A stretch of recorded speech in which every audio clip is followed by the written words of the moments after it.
Olá, sejam todos e todas muito bem-vindos e bem-vindas ao componente curricular Sociologia. Eu sou o professor Josino Malagueta, convido vocês a fazer essa viagem conosco aqui pelos caminhos do conhecimento da Sociologia. E agora vamos ver o objeto de conhecimento da nossa aula. O objeto de conhecimento da aula de número 8 é processo de formação, constituição e transformação de diferentes sociedades humanas e suas formas de organização política, Estado, poder, democracia, autoritarismo, patrimonialismo, populismo, etc., em âmbito local, regional, nacional e global, bem como o papel desempenhado pelos sujeitos e coletividades mediante os valores morais, éticos, estéticos, culturais e políticos. E, como detalhamento, nós temos poder, política e Estado, o poder legítimo e as formas de dominação no contexto de muitas sociedades e suas principais diferenças na organização política e ética. Agora, vamos para a nossa aula.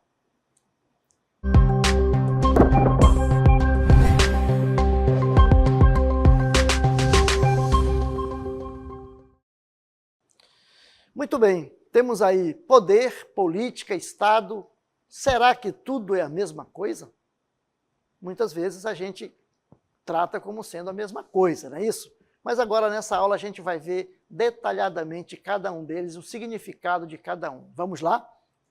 Vejam lá, os termos são muitas vezes utilizados como sinônimos, todavia, sociologicamente, são analisados como elementos distintos. Não é isso? São diferentes. Então vamos ver o que é poder. Poder pode ser entendido como a possibilidade de exercer influência sobre a conduta de outros em determinada relação social. Não é isso? Muito bem. E política? A política pode ser entendida como os meios pelos quais um sujeito ou grupo, né, se organiza, exerce o poder ou conquista o poder, certo? E aí, Estado. O Estado é um modelo específico de poder e a forma como se organiza o sistema político na maioria das sociedades modernas, certo? Então, muito bem, ficou aí bem especificado cada um dos três conceitos, não é isso? Vamos lá, então, ver poder, conceito e definição. Nós vamos ver agora cada um deles, né, particularmente. Na concepção weberiana, o poder tem a ver com a possibilidade de impor sua própria vontade numa relação social, mesmo que haja resistência alheia. Então, isso é o poder. Todas as relações sociais estabelecidas entre indivíduos, instituições e coletividade são também relações de poder. Então, o poder está presente nas relações familiares, entre pais e filhos, filhos e pais, né? Nas relações de amizade, também vai existir a questão do poder. Nas relações de patrões e empregados, né, há essa relação de poder. E nas relações entre governante e governados, né? Veja, então, que o poder está presente em todas as áreas da nossa sociedade, né, da vida humana, certo? Muito bem. E aí nós vamos ver as formas, né, as formas de exercer o poder. São muitas as formas em que se pode exercer o poder, porém, três são predominantes: o poder econômico, o poder ideológico e o poder político, certo? E agora nós vamos ver cada um detalhadamente. Poder econômico, como é que ele se manifesta? Vamos ver o poder econômico. Vamos lá? Poder ideológico e o poder político. Vamos ver cada um deles agora em particular. Poder econômico constitui na utilização de bens materiais como forma de exercer influência sobre a conduta de indivíduos, instituições e sociedades. Professor, você poderia dar um exemplo para nós? Claro, quando, por exemplo, o patrão, né, o dono da empresa, exerce esse poder que ele tem como dono para, muitas vezes, humilhar os seus trabalhadores, né? Isso acontece também na política, quando uma pessoa, um indivíduo, um candidato que tem mais poder econômico usa desse poder, né, para influenciar na escolha né, da sua representatividade. Então, isso também é o uso do poder econômico. E o poder ideológico consiste na capacidade de influenciar a formação de ideias e práticas sociais para construir padrões de comportamento que reproduzam determinado modo de perceber o mundo. Essa questão da ideologia, do poder ideológico, ele está presente assim, de forma muito clara, por exemplo, na televisão, né? Nos programas de televisão, nas propagandas, né? Você pode usar esse poder para criar para influenciar a formação das pessoas, não é isso? E o poder político refere-se à possibilidade de uso da força como último recurso para a imposição da vontade sobre determinada coletividade. Quando você tem o poder político, muitas vezes, o poder, quem está exercendo o poder, ele usa, né, dessa força que ele tem para subjugar, muitas vezes, a coletividade, certo?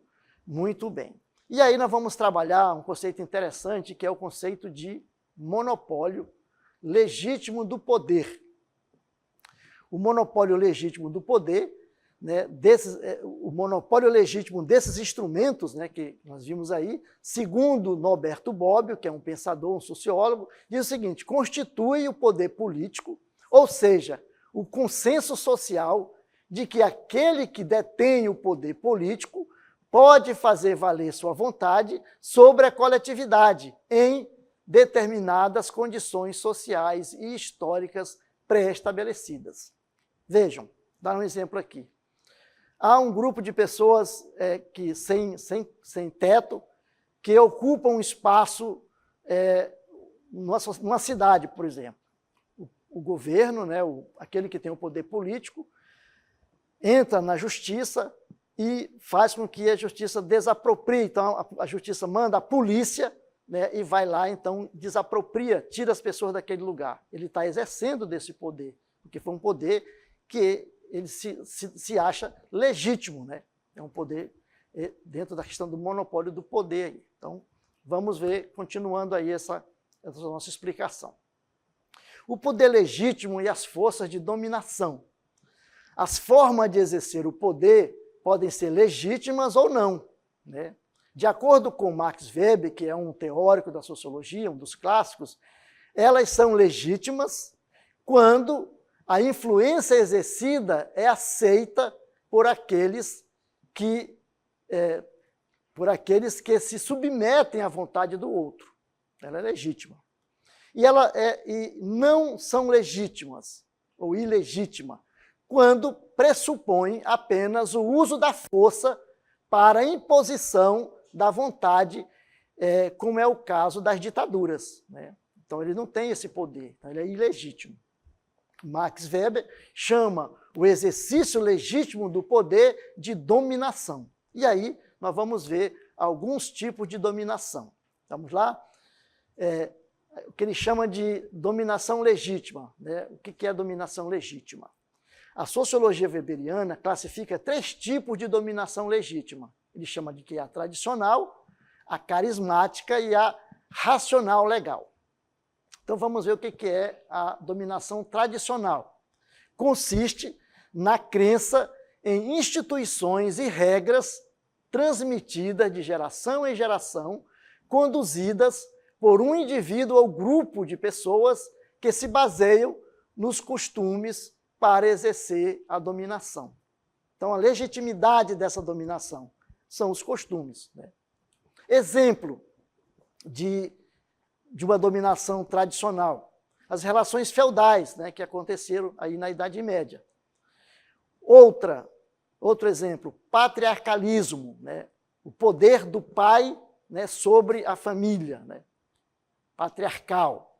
E o coronelismo, né, nós tivemos muito presente na política brasileira, né, os coronéis que exerciam a sua força, o seu poder sobre a população. Então, aí é o poder sobre, na perspectiva marxiana. E aí nós vamos continuar. Outra forma de dominação, que ele chama é a dominação carismática, né? Nessa forma de dominação, a obediência se sustenta pela crença dos subordinados nas qualidades superiores do líder.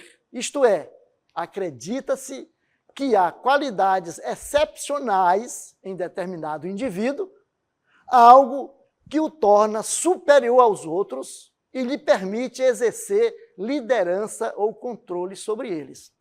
Interessante a gente chamar a atenção aqui, porque essa dominação carismática, né, da questão da liderança, ela pode ser tanto para o bem como para o mal, né? Nós vimos ali o exemplo, né, do Papa, né? Mas, por exemplo, Hitler também era uma pessoa carismática, né? Mas que usou essa sua liderança para o mal, né? Para instituir aí o nazismo, né? E outras pessoas que a gente pode nomear. Legitimidade dessa dominação, qualidade do líder, né? Ele tem de agregar as pessoas ao seu redor. Exemplos, lideranças religiosas ou políticas, né? Muito bem, interessante chamar a atenção que essa dominação carismática ela pode ser tanto para o bem quanto para o mal, né? Muito bem.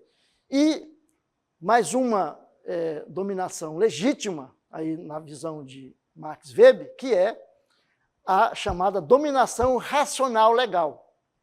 Aqui, a dominação se dá por intermédio das leis, ou seja, fundamentada em normas e regras que são aprovadas e aceitas por todos, né? Então, essa aí é chamada da dominação racional legal. Legitimidade dessa dominação, as leis, né, que dão legitimidade à pessoa. Exemplos, a sociedade capitalista, a sociedade socialista, né, onde se constitui, né, o poder dessa maneira. Então, as leis elas vão dar legitimidade às pessoas a exercer o poder, né? Muito bem. E aí nós vamos agora trabalhar um conceito chamado da política, né? A política. O termo política vem do grego politikos, isto é, aquele que participa da vida da polis. O que é a polis? A polis é a cidade, né? A cidade-estado grega. As revoluções liberais do século XVIII deram uma nova conotação ao termo que passou a ser utilizado para designar as atividades relativas ao controle do Estado. Então, a política no sentido de polis, né, o político era aquele que participava, né, da vida da polis, daí político, né? Muito bem. Política é a luta pelo poder, seja entre estados, seja entre grupos dentro do Estado, para fazer valer seus programas e propostas de governo, né?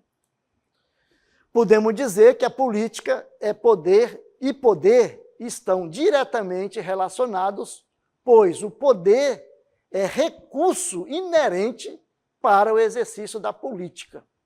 Então, a pessoa busca, né, o poder vai te dar legitimidade de exercer a política. E nós estamos vivendo isso, né, no Brasil hoje, nós estamos aí no período eleitoral, né, que as pessoas estão trazendo as suas propostas, né, para a população, para, a partir dessa proposta, eles vão se eleger e vão, então, desenvolver a política, né?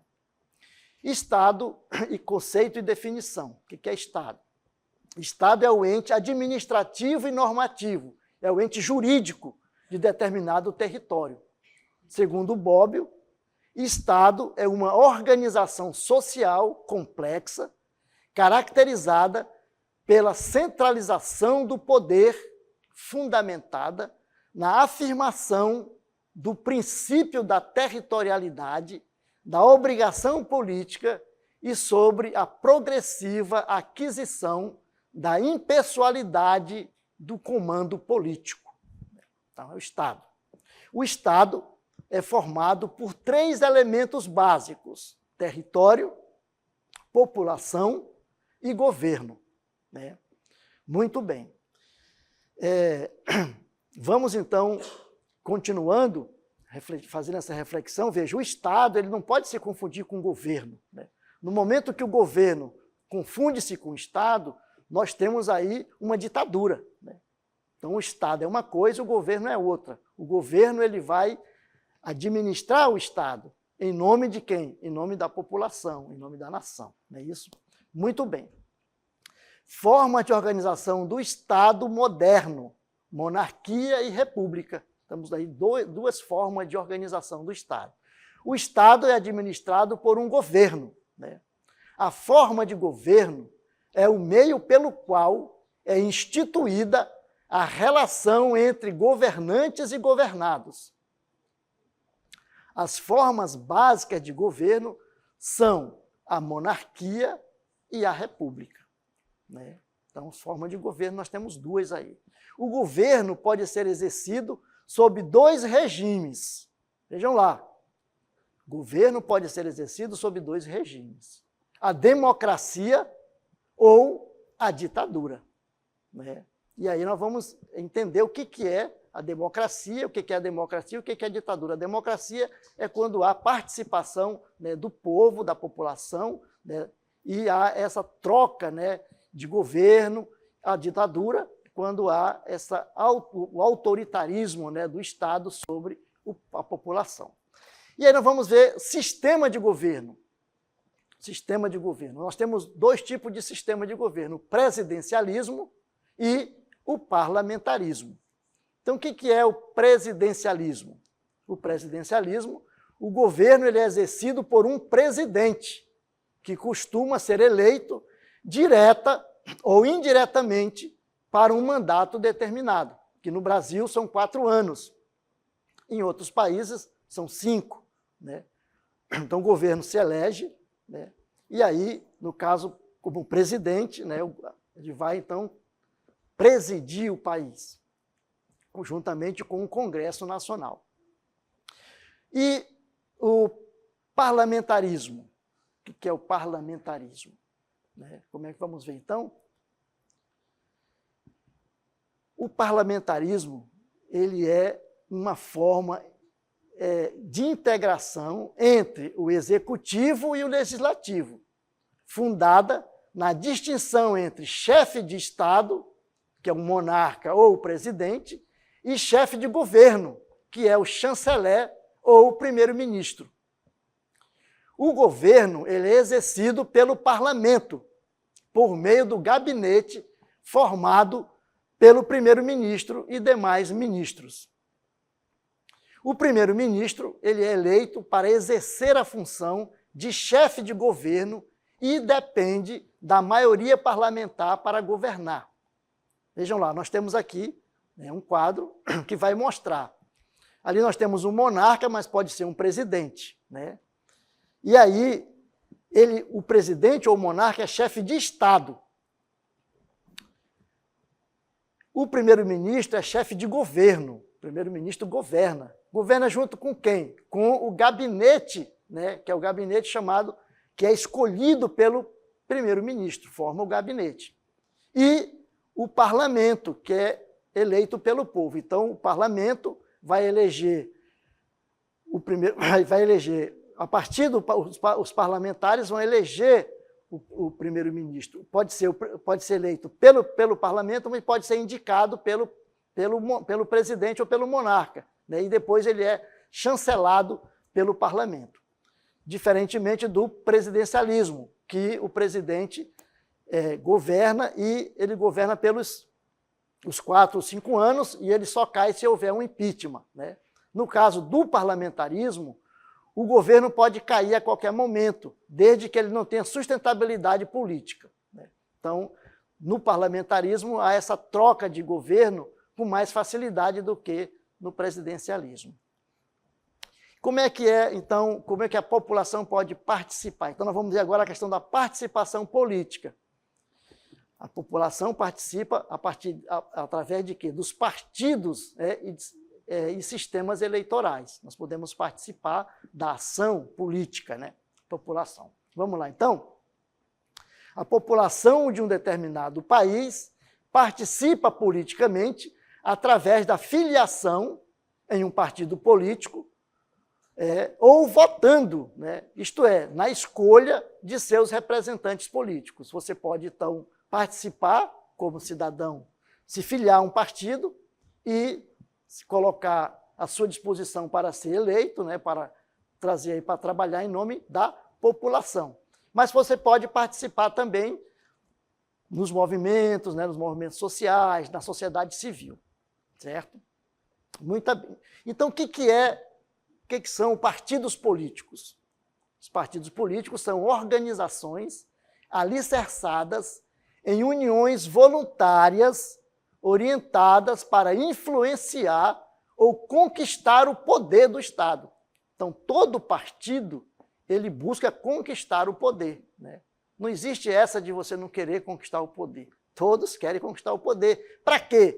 Para, chegando no poder, colocar em prática as suas propostas de governo, as suas propostas para a população, né? Aquilo que eles acham que é melhor para a população. Então, todos vão propor, né, algo, todo partido tem sua plataforma política, e essa plataforma é que vai, então, dizer para onde eles vão caminhar. É isso? Então, todos querem o poder, certo? Então, todo mundo que se candidata quer o poder. Então, o partido, por isso a palavra partido, né? Porque é uma parte da sociedade que tem as suas ideologias próprias, né? E buscam, então, implementar essas políticas aí, essas propostas para governar a sociedade. Muito bem. Vamos aí continuando? Do ponto de vista da sociologia, são estruturas fundadas na ideologia da representação política. Juridicamente, são organizações de direito privado que congregam cidadãos com afinidades ideológicas. Então, não tem essa de não ter ideologia, né? Muita gente fala, porque é ideologia. Hoje tem muito que fala, todos os partidos têm ideologia, né? Todos, porque eles estão afiliados, né? Se você se filia, porque você congrega ou comunga daquela ideologia, né? Muito bem. E aí nós vamos ver alguns partidos, né? Alguns partidos políticos que são criados aqui por nós, não são partidos verdadeiros, são fictícios, né? Só para a gente entender como é que funciona essa questão dos partidos políticos, não é isso? Nós vamos então ver que nós temos aí a forma de organização desses partidos, eles podem ser monopartidários, bipartidários ou multipartidários. Como nós falamos, os partidos políticos têm as suas tipologias, não é isso? Então nós temos aqui o monopartidarismo, são um só partido, não é isso? Aqui nós temos, por exemplo, o Partido dos Estudantes do CEMEAN. Veja, são fictícios partidos que nós criamos aqui, né? O monopartidarismo o poder está concentrado no comitê do partido em seu secretário-geral, como, por exemplo, acontece na China e acontecia na União Soviética, né? Nós temos aí um partido só, né? Bipartidarismo ou bipartidário, quando, nós vamos ver então agora aqui, temos aqui o Partido dos Pedagogos Reunidos e o Partido dos Indígenas, né, brasileiros aqui. Então, dois partidos, bi-2, né? Bi-2, dois partidos aqui, ó, bipartidarismo, né? Dois partidos. Quando apenas dois partidos atuam na disputa pelo poder, pode ser real, como no caso dos Estados Unidos e na Inglaterra, ou formal, quando existe uma interdição legal de outras agremiações. Então, só pode ter 2 partidos. Nos Estados Unidos, nós temos vários partidos, porém, os 2 maiores partidos que sempre disputam as eleições são os democratas e os republicanos, não é isso? Terceiro, multipartidarismo. Vamos ver aqui o multipartidarismo. Multipartidarismo, nós temos aqui o Partido dos Estudantes do Ensino Mediado, o PPR, né, que é o Partido dos Pedagogos Reunidos, e o PIB, Partido dos Indígenas Brasileiros. Temos também aí o PCE, Partido da Causa Ecológica. Vejam lá, né? Então, vejam, temos aí multipartidarismo, significa mais de um, né? Mais de 2, mais de 3, multi, né? Multi significa muitos. Quando vários partidos disputam,